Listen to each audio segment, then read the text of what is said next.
Hello guys, and welcome to episode 4 of this tutorial. In this episode, I am going to talk about a very important topic. This episode is going to be a little bit longer than the previous one, and the topic I want to discuss is derived state, and of course using selectors in Recoil. And we are going to, as always, explore the concepts at a theoretical level, and then of course we are going to put the concepts into practice to implement a very interesting feature inside of our application. So the goals of this episode, I'm going to show you how to use selectors to derive and transform state. I'm going to implement a task filtering feature. So tasks can have different states or statuses, like for example all, completed, incomplete, and we are going to filter those using recoil selectors. And of course, we are going to, create a component for that, make some updates to other components, and then we are going to see everything in action. We have a lot to cover, so let's get started. First, let's talk a little bit about the topic, the concept of selectors.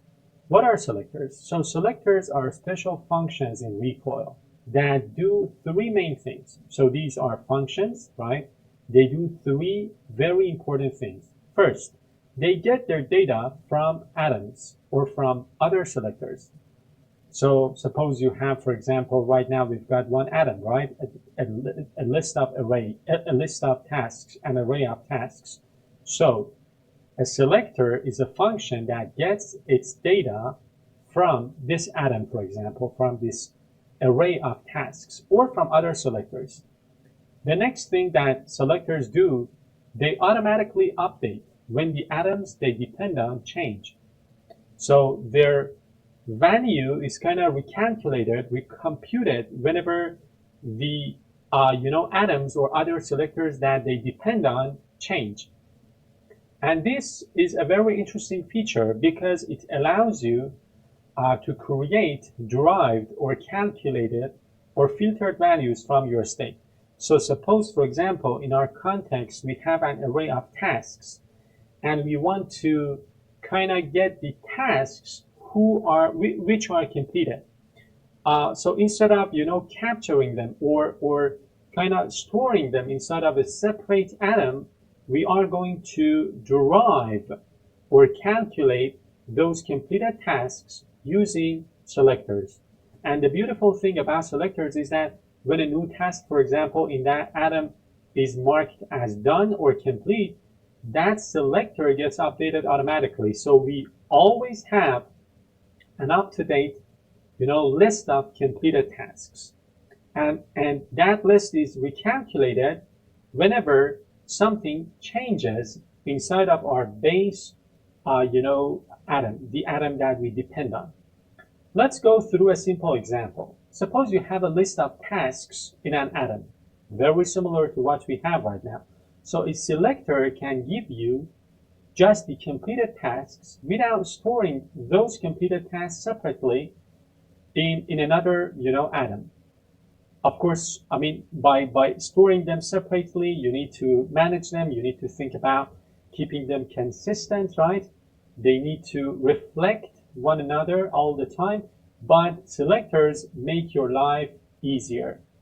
Why are we using selectors again? They save work by only recalculating something when you need that something, right? And they keep your components clean by moving logic outside. So this means that inside of your components, you are not going to calculate or kind of compute the tasks that are complete. Your component is not going to have that responsibility. The responsibility of calculating the tasks that are complete is going to be implemented as a selector. So your component is going to be focused. It's not going to be responsible for fetching or computing the tasks that are complete. So let's continue first by creating, this filter atoms. It's a very simple, thing. I am creating, as you can see, a simple type called task filter state. It can have 3 different values. And based on these 3 different values, I am creating this task filter state.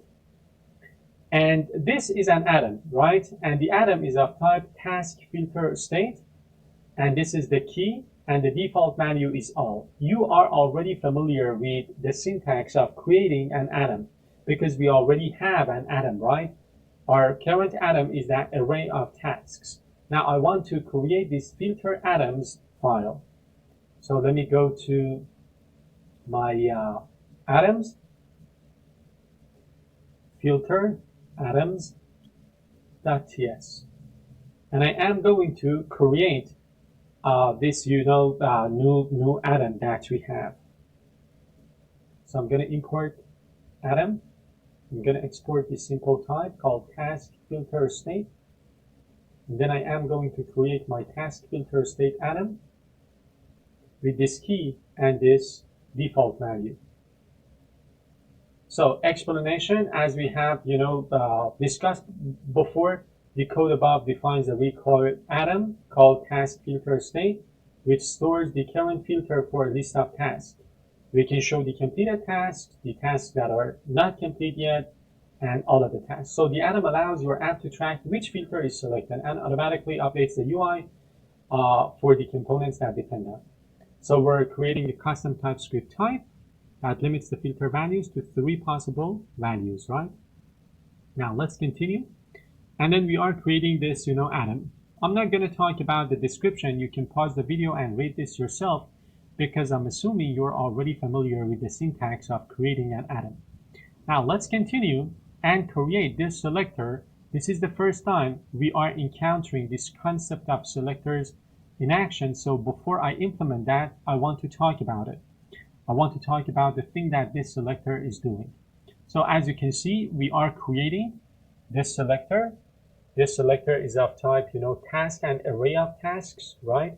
And then it's got a key, it's got a get function, as you can see here, and then there is some logic here, right, that kind of computes or calculates the tasks that need to be returned inside of this get function. Now I have explained everything here and I want to go through it, and then we are going to, implement this selector together. Because this is the first time we are, kind of implementing a selector, I want to explain everything in full detail. So the code above creates a recoil selector called filter task list state that returns a filtered list of tasks based on the current task filter, like showing only completed or incomplete tasks. It automatically updates whenever the task list or the filter changes. Remember that selectors are used to kind of create derived state, meaning that they calculate or they're calculated based on the values of other states or of other selectors. And then it centralizes the filtering logic in one place inside of this code file. So your components are not going to have the responsibility of calculating the tasks that are completed. So if you take a look here, we are kind of using the task filter state and the task list state. The task list state and the task filter state, if you take a look at the code, this is the task filter state and this is the task list state. So the selector we are creating depends on these two states or these two atoms, and is updated automatically whenever those values change. And the update, the thing that is important here, I guess, is the get function that we have here.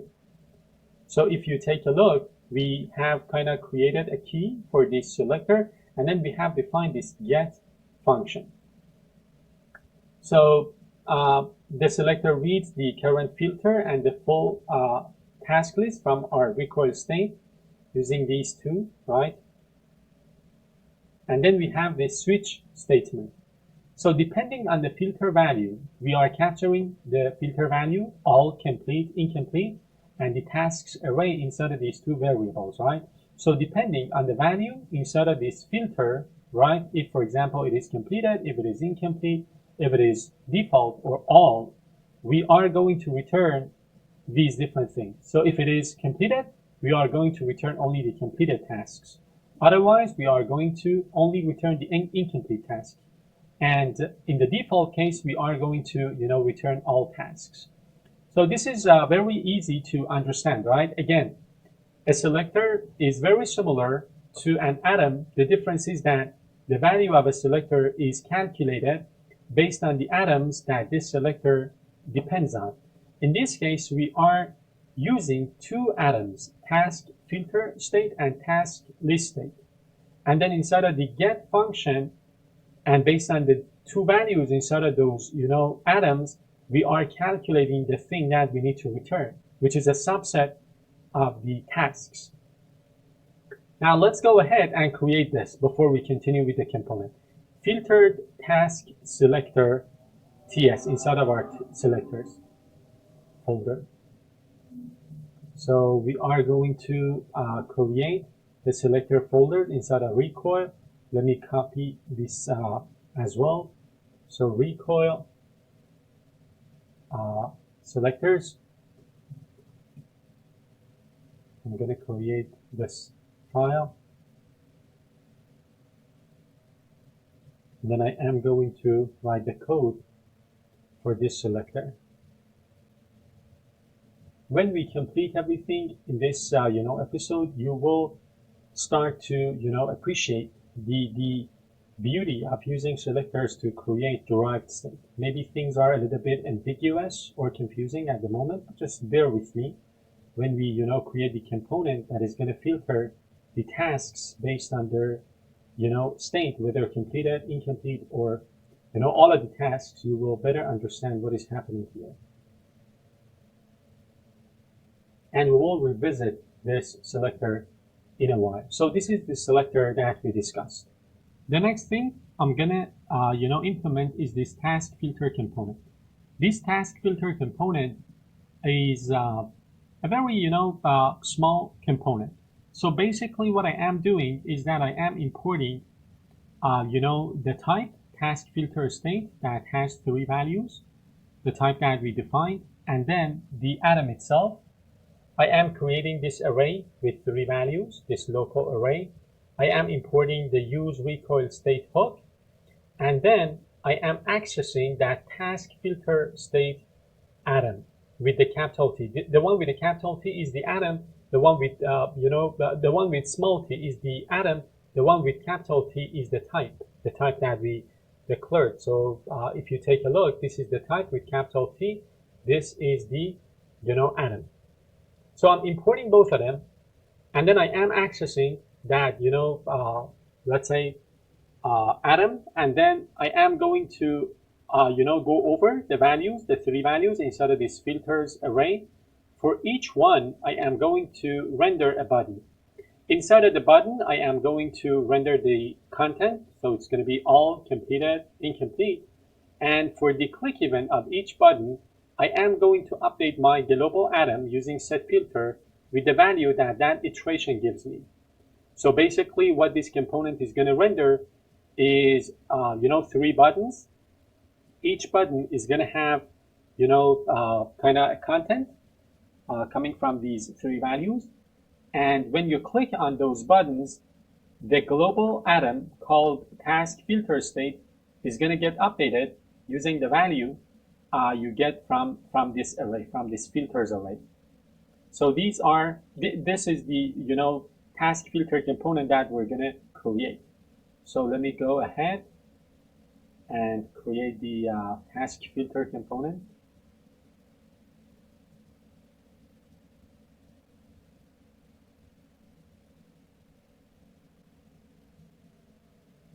Importing the type as well as the atom itself, creating that local filters array, and creating the component, accessing the task filter state atom, and then rendering those 3 buttons. Each button is going to have a content and an event handler associated with it.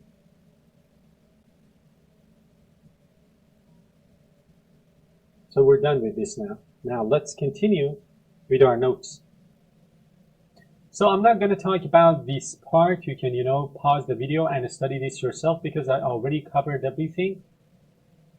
But if you think you need more, details, you need to study this, you can go ahead and study these. The next thing that I need to do is to update the task list component to use the selector. So again, remember, what we are doing with that selector is that we are rendering or we are returning a subset of our tasks atom based on the value inside of that other atom that we have. The other atom was that task filter atom, and the value inside of that task filter is going to be set using the component we just created. So what are we updating here? First off, we're importing these two hooks. We're importing the task list state as before, and we are importing the filtered task list state. I mean the selector that we created. So we're importing the atom itself, and we're importing the selector we just created as well. We are accessing the filtered tasks using this hook, use recoil value, because we do not want to update it. We just need to access it. But for the tasks atom, we want to be able to update it because we want to mark tasks as complete or not. So we need both write access and read access. We have the toggle task event handler as before. And then inside of my template, first I am going to check whether there are some tasks inside of the filtered tasks selector. So the filtered tasks, if you do not set any values to that other atom, that if you do not set any values to that filter atom, the default value is going to be all. And when the default value is all, the selector that we defined here is going to return every task. So basically, if you do not apply any filters, this filtered task is going to contain all the tasks that you have. And then you are going to map over it as before. For each task, you're going to, again, create a data span with that event handler to toggle the completion of the task. You're going to render the title of the task, and then you're going to render that button to toggle a task as complete or not. So basically, the major update to this task list component is that we are using the selector because we want to be able to show the tasks that are filtered. Now, let me go ahead. In the task list component, I am going to remove this code, and I am going to write the new version. Importing these two hooks, importing task list state, and importing the filtered task list state. The component needs read-only access to filtered tasks, but read and write access to task list yellow ball state. The toggle button, the toggle event handler is going to be, the same as before. It just, toggles the completion of a task. And then we're going to return the template. If there are no tasks, just render no tasks. Otherwise, map over the filtered tasks that the selector is going to return. And for each one, render an li element, a span, handle the click event, and then the title of the task, and then a button that allows us to toggle the completion of a task as before. And then everything is complete now. So this is the update that we needed to make to this component. Now let me go ahead and continue with the notes. Again, I am going to skip the notes, the explanations. You can read them if you want. The important thing is that we are importing two hooks. Use recoil value. We need read-only access for the filtered task list. We do not want to change this. This is the thing that the selector is going to return. But because we want to toggle the tasks, we use recoil state for task list state. We need write access and read access because we want to toggle the tasks. We want to update them. And then we are going to, to show the tasks, we are going to use that, thing that filter task that the selector is going to return. right? But for toggling the tasks, we are going to use the tasks atom. We are updating this here. So for showing, for rendering what the user can see, we are using the selector, but for doing the completion toggling thing, we are going to use the tasks atom as before. The next thing is to go ahead and update the app component. We are going to add the task filter before the task list. So app component, this is the task list. I am going to filter. What was the name? The name of the component was task filter.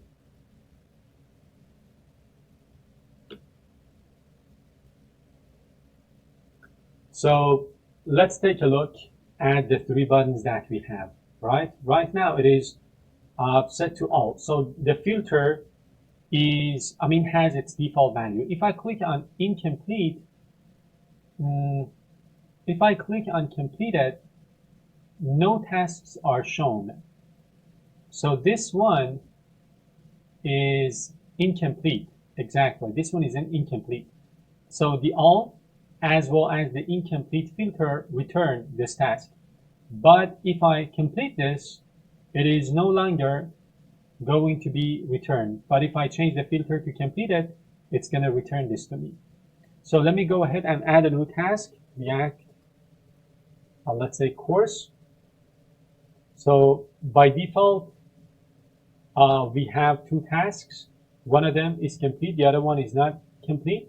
If I go to completed, I'm going to see this one. If I go to incomplete, I'm going to see this one. If I go to all, I'm going to see both of them. If I complete this one, there are no tasks in this state, but I have two tasks here. Nice. So summary. In this episode, we introduced selectors for computing filtered task list. Remember, selectors are used when you want to derive some state based on the other atoms that you have. Right now, we have two atoms, a complete list of tasks, and another atom for capturing the input, the filter that the user has specified. So all complete, incomplete. We have two atoms. We are going to use those two atoms to create a derived state, which is a filtered list of tasks based on their status, whether they're in complete status, incomplete, or all of them, right? So we created a UI component for selecting the filters. We switched from a raw task list state to derived state using filtered task list state, and we improved the flexibility of the application and separation of concerns. One thing that I need to tell you again, to point out before I wrap up this episode, is that selectors allow you to move towards a better separation of concerns, meaning that right now my component, the task list component, is not handling that filtering thing itself. So if I take you to the task list component, this isn't responsible for doing that filtering thing itself. The logic for filtering those tasks is encapsulated inside of a selector that I am importing here. So separation of concerns, right? The concern of filtering those tasks is not related to the component. So the component is responsible for kind of rendering a template, right? And then managing that template as well. So this filtering thing is a separate concern that has been assigned to a selector. Always remember, selectors allow you to have better separation of concerns inside of your application. I'm going to wrap up this video here. I know it was a little bit long compared to the previous episodes. Anyway, if you enjoyed watching it, consider giving it a thumbs up, and I'll see you in the next one.